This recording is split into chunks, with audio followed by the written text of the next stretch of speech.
Oke, Shalom. Di saat ini saya akan membahas mengenai kekudusan Allah di dalam 1 Petrus 1 ayat yang ke-16. Di saat ini kita akan masuk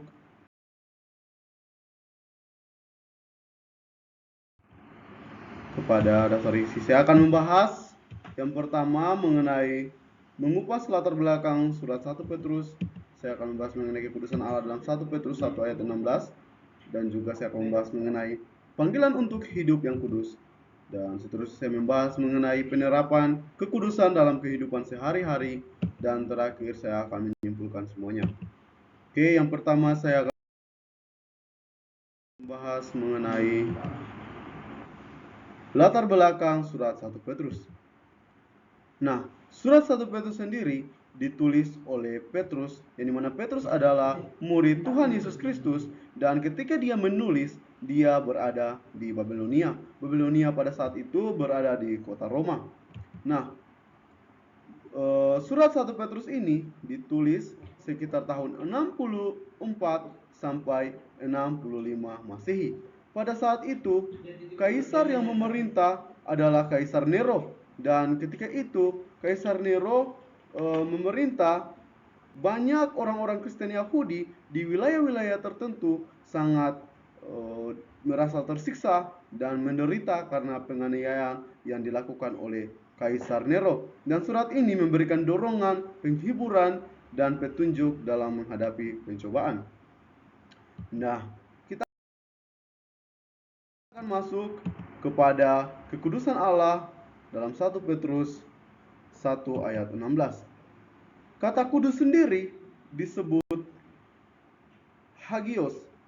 Dalam 1 Petrus 1 ayat 16 ini, kekudusan Allah dijelaskan sebagai sifat ilahi yang suci dan murni, memerlukan pemisah dari dunia yang berdosa dan jahat. Definisi kudus menurut KBBI adalah suci dan murni. Sementara dalam perjanjian lama, semua kepunyaan Allah itu dianggap kudus. Dalam konteks Kristen, hidup kudus mengacu pada gaya hidup orang yang mencerminkan kesucian, kebenaran, dan kasih Allah, melibatkan pengendalian diri, integritas, kejujuran, dan kasih pada sesama. Ini mengacu kepada sifat ilahi yang suci dan murni. Kita akan masuk kepada poin yang ketiga, panggilan untuk hidup kudus. Penerapan kudus dalam kehidupan sehari-hari melibatkan peneladanan Tuhan dalam hidup, berbeda dari dunia, memenuhi firman Tuhan, dan memelihara hubungan yang erat dengan Tuhan. Hidup yang dipimpin oleh Roh Kudus sebagaimana diterjemahkan dalam Galatia 5 ayat 16, berarti kita memberikan Roh Kudus memimpin dan mengarahkan setiap aspek kehidupan, yang juga kita menuruti segala keinginan-keinginan daging, atau kita tidak boleh menuruti segala keinginan-keinginan daging. Nah, kita akan masuk kepada poin yang terakhir, yaitu penerapan kekudusan dalam kehidupan sehari-hari.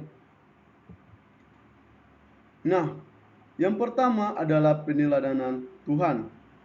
Perjuangan dan kesetiaan dalam memelihara kekudusan diperlukan untuk mengatasi dosa dan memelihara bimbingan harian oleh Roh Kudus.